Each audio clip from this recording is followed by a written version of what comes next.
You all, this is the first time I've been to church in a year. It's never happened in my life. I hope it never happens again. But I do have two new things. I've picked up a black cushion and a Donald Trump tie.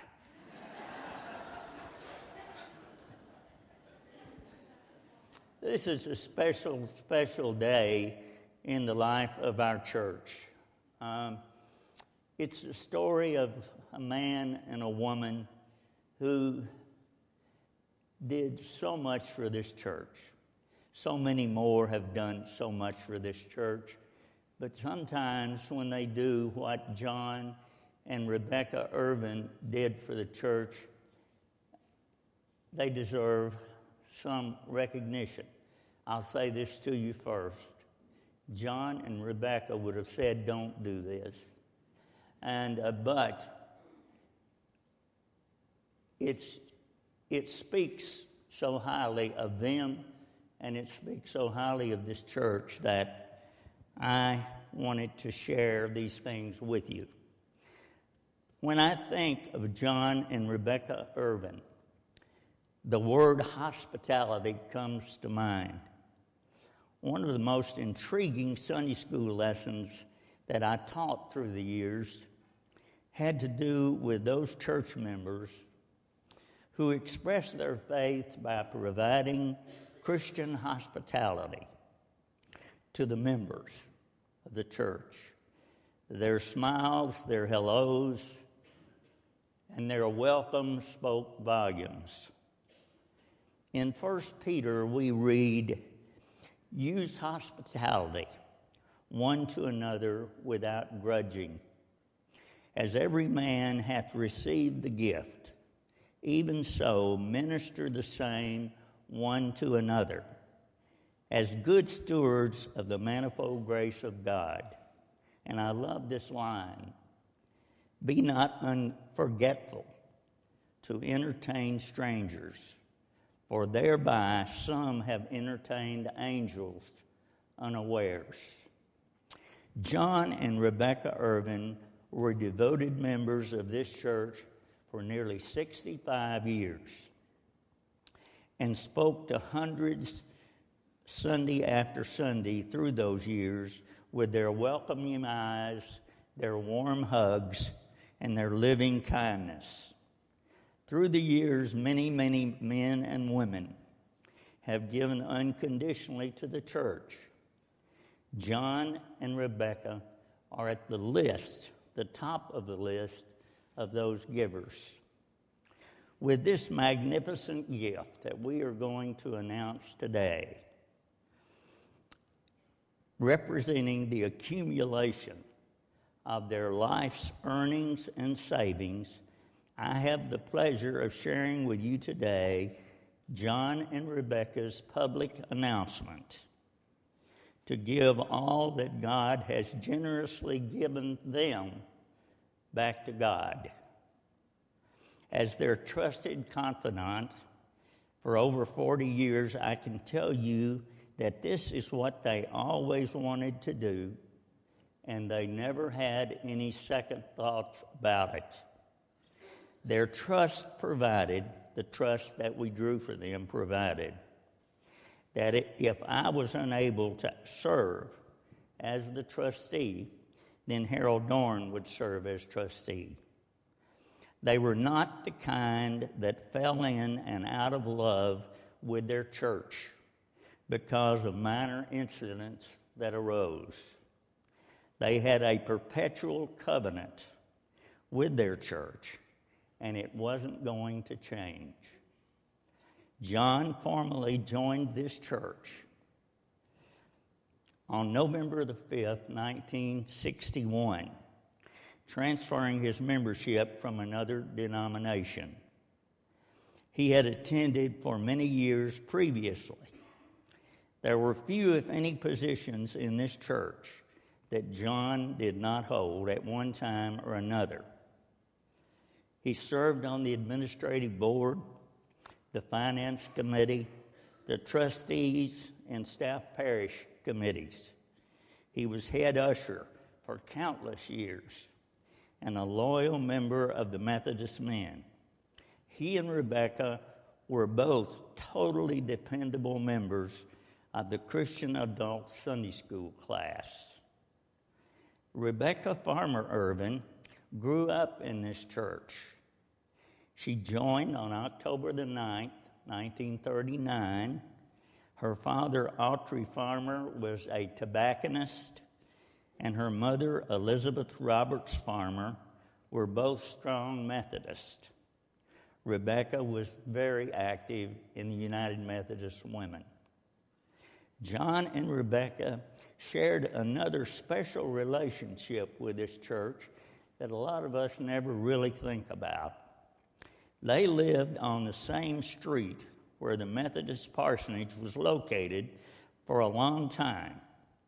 They always took it upon themselves to make sure that the pastor, the pastor's wives, and their families were cared for and adequately looked after. They practically adopted each pastor family to assure that they received the attention that pastors who move every 4 to 6 years needed. They were not hovering, but they were the kind of caring, nurturing people that a church pastor family really needs. John Irvan and Rebecca Irvan were married to their church, to their faith, and to each other. Their devotion to each other was a model portrayal of a rich Christian marriage. John was a poet. For their 40th wedding anniversary on August 26, 1980, John wrote a poem for Rebecca entitled "The Gift." In that poem he wrote, "For time is precious, in short decline. Accept instead that you are here, a gift I've loved for all these years. I know full well the time will come when we must part, when life is done. Fear not, my love, we'll surely be united again eternally." I got through it. John and Rebecca's devotion to each other continued for nearly 64 years until John died in 2004. When we examine our lives through the years, we often find defining moments in time and in our relationships. Graduations often provide those moments. John graduated from Murray State College with a BS and a master's degree in social studies. The subjects he taught might surprise you: history, civics, economics, and English. He coached high school dramatics and sponsored a pen, pencil, charcoal, and watercolor art group. Rebecca was a graduate of Murray Training School and of Bethel College. John and Rebecca were two of those brave and hardy Americans Tom Brokaw labeled the greatest generation. The greatest generation reached one of its defining moments in late 1943. John was drafted into the United States Army that year. At that time, he and Rebecca had been married for 3 years. John was assigned to the famous 1st Division, the Big Red One. You will see here the newspaper that Rebecca kept through the years, and it was one, of course, that she displayed for John when he came home. Next to that are the medals that I'm going to talk about that John won. You'll love to see those. John was assigned to the famous 1st Division, the big red one, which was bound from England to Normandy in France. John relates the time in a letter to M.C. Garrett of the Murray Ledger. On the morning of June the 6th, 1944, a pre-invasion breakfast was served beginning at 3 a.m. with the mess boys in immaculate white jackets. It was the last hot meal we were able to have for many days, he said. Our unit landed at Omaha Beach. They encountered stiff German resistance. John struggled to the beach, but looking back, he saw many of his comrades drowning or trying to stay alive. He repeatedly returned to assist his fellow soldiers in getting them to the beach, saving many lives. For his actions that day, John was awarded the prestigious Silver Star. If you've never seen one, you'll see it here. For his actions that day, as I say, he was awarded the Silver Star. And when later was asked about it, he said with typical John humility, "I was only doing my job." John told me one morning in the social hall of the church, fantastic story, unforgettable. He said that he was able to get to the top of the hill at Omaha Beach late that day, and he came back down a short distance. He said, "I wrapped myself in rain gear and laid down. Then," he said, "I dropped off to sleep, and I slept like a baby that night. I can't explain it." For the remainder of the war, he never stopped fighting. He later participated in the Battle of the Bulge and received a Bronze Star with 2 oak leaf clusters in that horrible battle. He also received the French Croix de Guerre. From D-Day, June 6, 1944, until the Germans surrendered in May of 1945, John was in combat every single day. When he was asked to describe how he managed to live through it with one small scratch, that's why he got the Purple Heart, he said, "The hand of the Lord had to have been on my shoulder all the way. I can't explain any other way I came through with only one scratch." Rebecca faithfully awaited John's return, and the two of them entered into a life of work and devotion to their church, to their faith, to their adopted son, and to each other. John went to work as a tobacco buyer for what ultimately became the U.S. Tobacco Company. He was very successful and conservative and used excellent judgment in all of his business dealings. He and Rebecca tithed, and when the church had any need at all, they were there to help. John and Rebecca are perfect examples of John Wesley's admonition to make all you can, save all you can, and give all you can. In 1955, they adopted a child, John Thomas Tommy Irvan. For Tommy, life had its difficulties, but John and Rebecca were conscientiously determined that he would be cared for. They admirably accomplished that.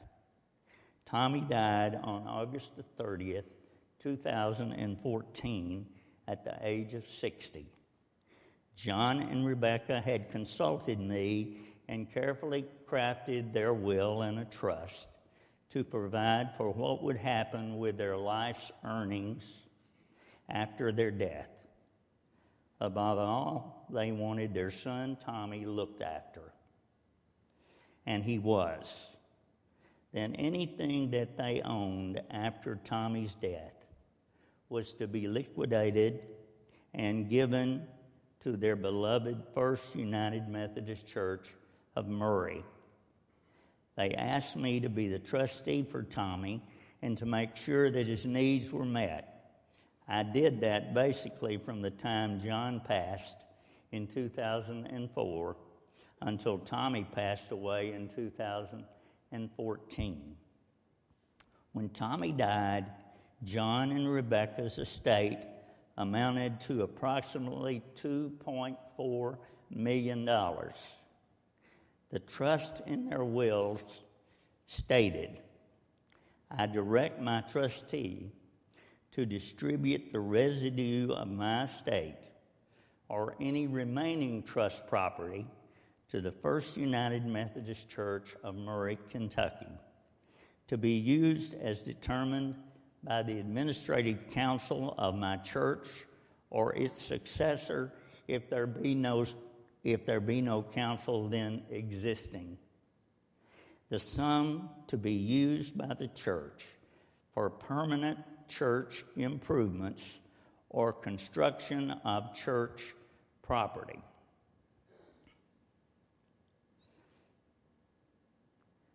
The trust has now been liquidated. The trust has now been liquidated, and all of the estate assets, which now consist of $2.4 million, are being held by the United Methodist Foundation that is managed by the Memphis and Tennessee Church Conferences.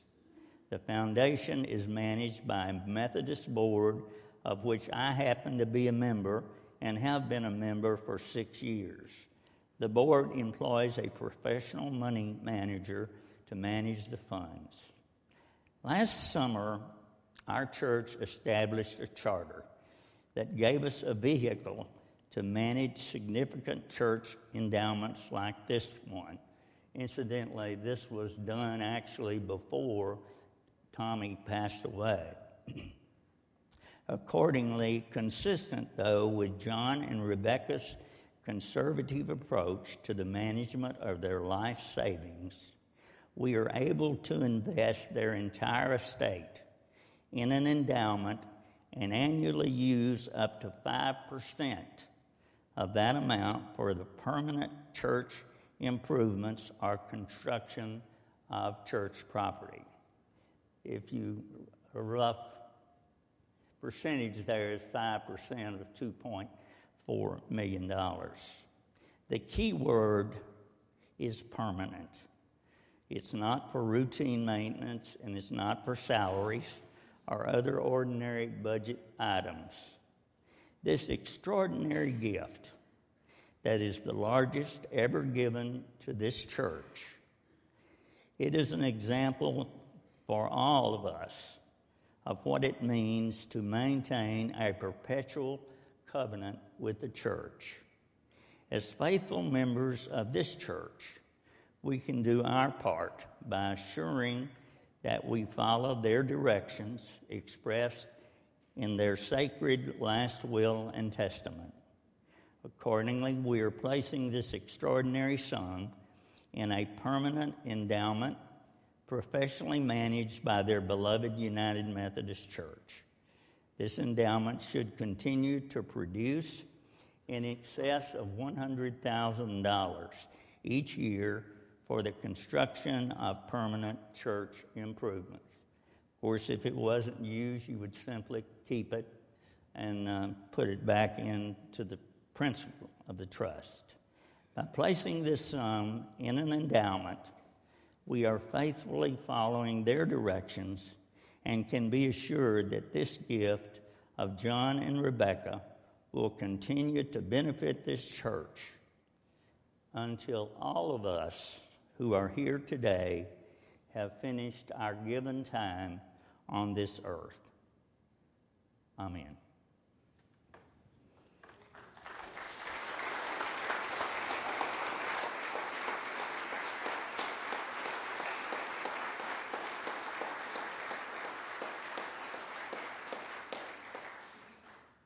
Received quite a legacy, and we're so thankful for John and Rebecca and what they mean to us.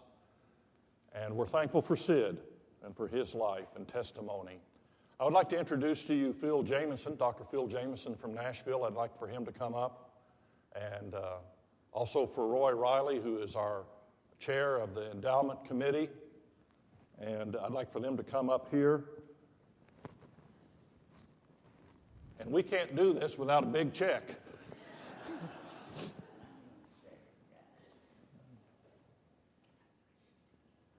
So we're going to hold this down here, and we'll take some pictures.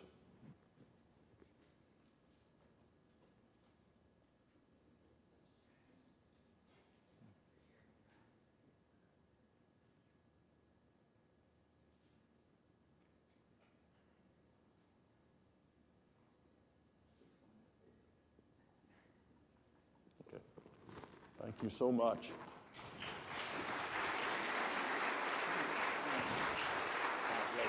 You just stay seated. You just stay seated. What an All Saints Day. We don't do this every year, do we? We are so thankful for this very special service and for your ability to be with us in this service. It's only fitting that we stand and sing as our closing hymn, number 711, verses 1, 2, 3, and 6, for all the saints.